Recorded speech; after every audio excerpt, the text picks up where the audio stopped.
Hi, friends. Welcome back to the Author Spotlight, where we interview the world's amazing authors.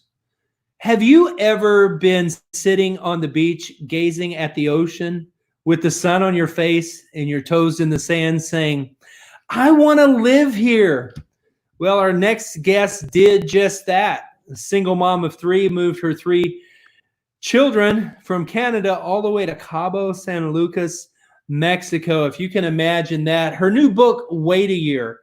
I am Michael Butler. I'm the publisher and the host of the Author Spotlight. And I'm so honored to have as our guest today on the show, Debra Kelly. Debra, welcome to the Author Spotlight and congratulations on your new book. Hi, Michael. Thank you. And thanks for being a part of this huge success. Hey, everybody, here it is. You've gone #1 on Amazon in multiple categories. And, you know, this story, you get really vulnerable here and you tell your story, but it was the story that almost wasn't, because you had some really dark times coming out of Canada, and kind of, we're going to pick it up there. Now, fortunately, you've survived and you've 20-year career as a successful realtor, but kind of tell us the dark moment and how did it get to be so dark? Yeah, I think that everybody I know goes through parts of their life when they go so dark and so into hopelessness and despair. Unfortunately for me, I was young and, you know, a mom of three, husband wanted someone else, and I just couldn't see living another day. And I was planning suicide. It's hard for me to say that out loud, but that's the truth. I was planning how to kill myself.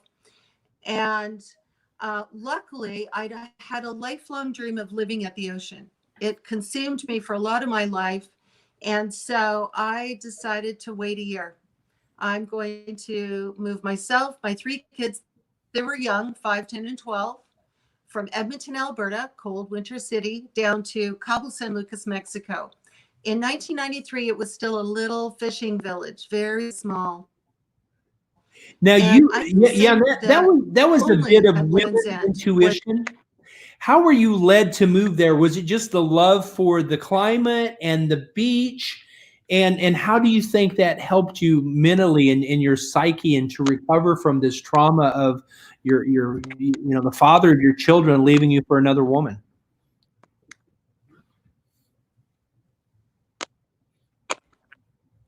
You're kind of cutting in and out, Michael. I don't know if it's me or you or it's yeah, maybe it's a connection problem, but we'll keep talking. I think it'll. Okay, all right. I think you asked, like, what really kind of inspired that. Well, I had a friend who had a place down there, and I'd been down there in Cabo San Lucas in like 1990, little 2-lane highway. Gorgeous. I sat on the beach. I looked up and down, drinking tequila, thinking, oh my God, I want to live here. And a couple years later, when my husband left, I wasn't thinking then about it. But after I realized that we were not getting back together, I went on a single girls trip. And I sat at the same beach, it's called The Office, drinking tequila, going, yeah, that's it. I'm going to move here. I'm going to make it happen. And so August 1993 was exactly. Did anybody believe you, or did anybody try to talk you out of it?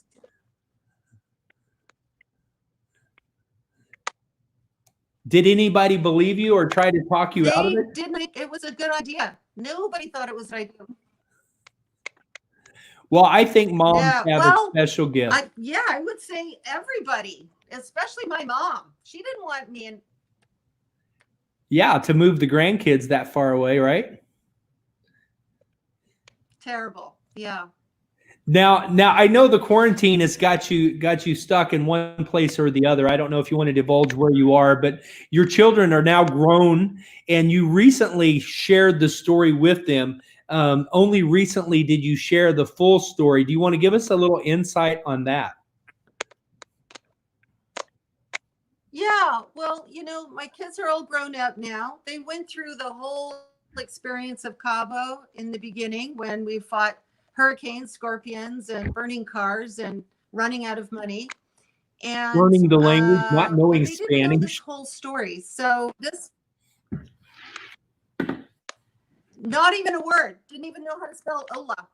And so we, this past February, we all met together and had a ski trip.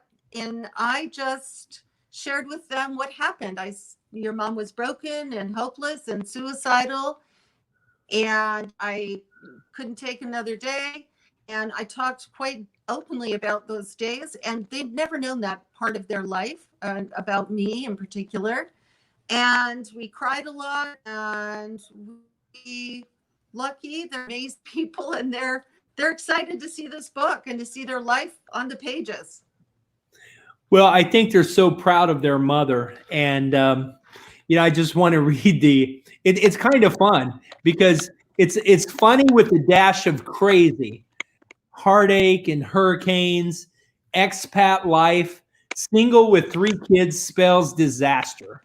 And the saving grace was forgiveness, finding your voice, and setting boundaries. That is really touching. And, it's one of these stories that has a happy ending, but, it's also one of these stories that they make movies out of because it easily could have gone the other way. But I think with the sunshine and the health, you found some health there and you found some hope in Cabo. Give us a little more insight on what that was like. You couldn't speak a word of Spanish, constantly running out of money and wondering how you were going to feed your children. But you as a mom, as the sole provider, knew you had made the right decision. How did you press on day after day? Well, I think what happens is you realize true grit rises in the worst possible moments of your life, that we have Mhm. true grit, and it rises up. You didn't know you had it until you needed it. And Mhm. so that's what propelled me to just manage the next day, manage the next day. Where I actually finally turned the corner and wanted to live a big life, a better life, was the moment a woman named Annie, Angel, came into my life, saw me crying alone in a restaurant, and said, honey, what's wrong?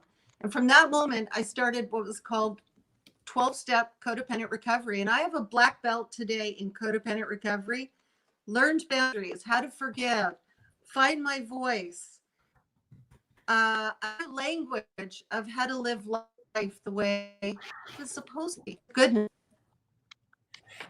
That is so powerful because you quit being a victim. You could have easily been a victim and imploded or killed yourself.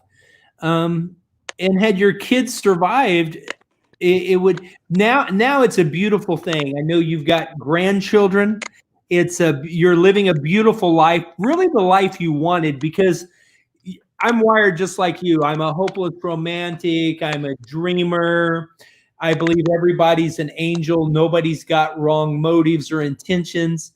And therefore, people that are wired like us get hurt easily.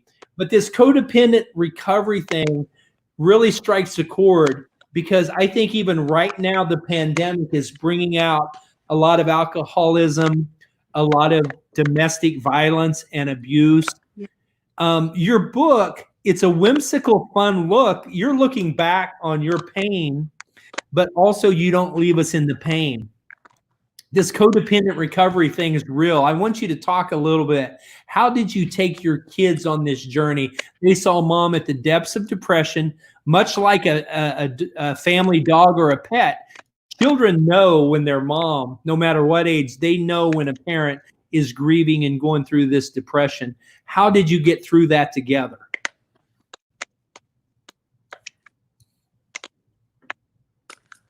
Well, the true grit, one's in front of the other. All of them things that to change. The first thing that changed was forgiveness. I got rid of the rage. I got rid of self, um, the self, hopelessness was somehow disappeared. When you start doing affirmations, Uh-huh. those are the beginning steps in your tool belt that you need for moving forward. someone for 20 days that you don't want to pray for, that you don't believe in praying, and then all of a sudden it's a miracle and you go, oh my God, this might work for kind of everything. I think I'm going to start doing praying or wishing or affirmations. Shockingly, it works. It works really well. And you're right about the pandemic. It's the best time to start looking within at all your gratitude. Don't look back, look forward. Now, your friends and family, they call you a doer, a doer. You are a doer. They say Debra is a doer, and she has tenacious intentions. She's always imagining it will turn out better. Go big or don't do it is your motto. So how much was positive affirmations and positive mental attitude? You talk about your faith. How much, where did you find your positivity when there was negativity all around you? And we didn't even get into, you had some setbacks and some downward spirals along this journey. How did you find the strength to pull yourself out? Well, I would say I never knew the language of positivity. I never heard that before. Oh my God, set a boundary and stick to it. Think positive. Look at gratitude. I never knew that word until I was absolutely as broken as I could be. And that Annie came and helped me rise up. It's almost like a surrender. The minute I had gone to the lowest I could go, everything after that started to explode in good things happening in my life. And to this day, I still have it. And I rely on, well, I've got 27 years of journals now. I've written for 27 years. I can go back to every important thing that happened. And maybe that's the next book, Michael. You know, the power of journaling was this book. Yeah, I think it very well could be. The power of journaling. A lot of authors, they start writing their story, and it's very therapeutic to overcome the pain. And if you go through a recovery program like I've done, going through a divorce can be very painful, very traumatic. The power of journaling is very important. Did that become part of the book, or did you journal for yours and then the book was separate, or did you pull in some of that content for the book? I had written years of books by the time I started for the book. I never finished the book until just this past December to now. So I had 75% written, but journals I went back to and could read and remind myself, well, that's what happened. That's what happened. That's how I felt. And so I think having all those years of journals for the reason the book has so much detail in it, because I remember pretty much what I didn't have for dinner, what I had for dinner last night. I can't remember, but I can remember something 27 years ago. Yeah, it's in a journal. What was the reaction of your three children when you shared with them? They knew you were depressed, but they didn't know you were this depressed and hearing voices. Were they supportive of you, or did it take them a little while to process that?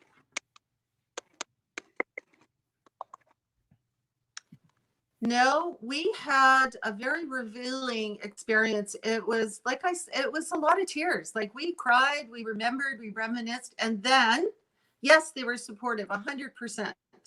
And then we talked about the fun things that happened. Oh my God, we'll never ever regret living there and growing up in Cabo San Lucas. They've got lifelong friends from there. They're the Cabo kids. We were kind of pioneers back then. It was before Cabo was known lifestyle and the rich and famous. So, yeah, growing up at the beach was pretty good thing for them. So yeah, so they've kind of got this founding member status that they can leverage for life when they go back. Are they treated like celebrities then at the local restaurants and bars, I would imagine? Kinda. We just had a big celebration. Yeah, they are have a host of friends, and yes, Cabo is home for them. Cabo is still home for them, even though they all live in Canada now. Well, getting some words here coming in on the Facebook feed from your friend, our mutual friend and author, Samantha Buckley Hugeson. What part, she's congratulating you on the book and going #1. What part did friendships like Samantha? I know we have lots of mutual friends in that area. Because moving there, you knew no one, but how important was friendships eventually to help you through this?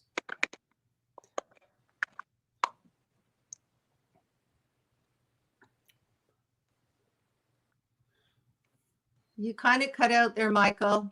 I, Sorry. I was just reading a comment from Samantha Buckley Hugeson congratulating you on the book and going #1. How important have friendships been for you? I know at first you didn't know anyone, and I think my connection's a little better than yours, but how important have friendships been over the years since making some good friends in pulling you out of this depression that you were going through at that time?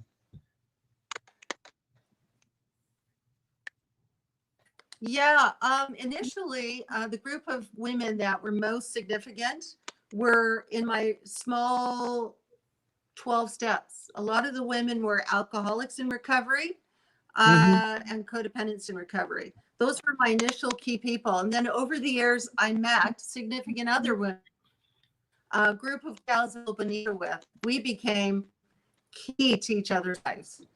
Um, Diana and Rebecca and Lynn and Brenda and Sherry and Jackie. And we seriously became family. To this day, we're family. And we raised our kids down there. And when there was nowhere to go shopping, we couldn't buy anything. We couldn't even go use a phone hardly. But I loved Sam because Sam came into my life much later. Many years later, we met, and I actually had them as a life coach for almost 3 years. So She's amazing. I've I heard love so her. many of She those is an amazing. amazing If no one's testimonies. ever had, Yep. Yeah, she is truly amazing. Well, I want to encourage everyone to check out your website. I know you're launching it. You've got some new content there at debrakelly.com, and you're available for speaking and podcast interviews and radio interviews. And even during the pandemic here, I know you've been getting a lot of invites to do podcast interviews and Zoom call interviews and radio interviews. So I really see your book touching a lot of expats, and that's one of our primary target markets. Is there's men and women, but we know women read more than men do, and women are more likely to proactively deal with their depression or admit that they have depression issues. When I went through my divorce, I looked for resources for men. There weren't a lot of resources, and quite frankly, it was very tough. And so I think your book is going to be a resource that helps a lot of women that are struggling, that have been through divorce, that have been through abandonment issues, that are raising kids on their own. And so we're very excited that your story has a happy ending, and that you've got good news to share. And I'm like you in the fact that I love sunshine and I love the beach, and I think the beach is really my happy place. And so there's a big battle over the beaches of the world now, as people are wanting to get out of their homes. They're wanting to get sunshine. But I tell you what, it's available and ready for read, and you can get a print copy and you can get a ebook copy. And people are weighing in right now and saying how happy they are for you, how inspired they are by you. And I think that's the beauty of the human spirit, and showcased in a book like this. Wait a year, that you said to yourself, a part of you says, yes, things are miserable, but I don't want to die. I'm going to give it a year and soak up some sunshine and see if I can find some sameness and some peace and some hope and some new direction. And you did. And now you're living legacy, and you're inspiring people all ages. I know you were pretty young and your kids were young. What's There's this sad fact of people divorcing that have been married for 30 years, and that's even that much more traumatic, I think, in a lot of ways. So your story, wait a year, will inspire a lot, and you're able to look back and be, it's funny with the dash of crazy, heartache and hurricanes, the expat life, and a brave single mom with 3 kids. Could have spelled disaster, but your saving grace was you found forgiveness and you forgave yourself, you forgave others. And the most powerful thing that many women don't do is they don't find their voice and they don't ever learn how to set boundaries. So, Debra, what are some closing words you would leave our listeners with here today as people are watching around the globe on the Author Spotlight, inspired by your story? What are some words of encouragement you would leave?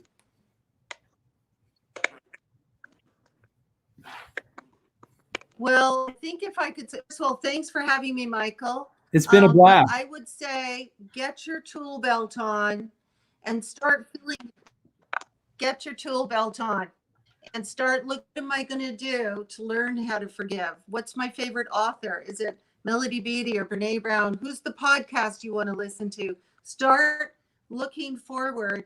And I would say key is forgive, find your voice, and start writing it down in a journal by hand, not your iPad. That's what I would say. Very, very therapeutic, very powerful.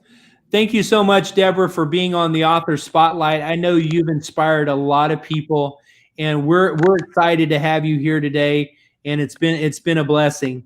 And you've touched so many people. You're encouraging so many people. And people can find you and follow you at DebraKelly.com. Thanks for being with us. And be safe. And say hi to your kids and grandkids. We will see you soon in Guadalajara, speaking on stage with us there. Thank you so much.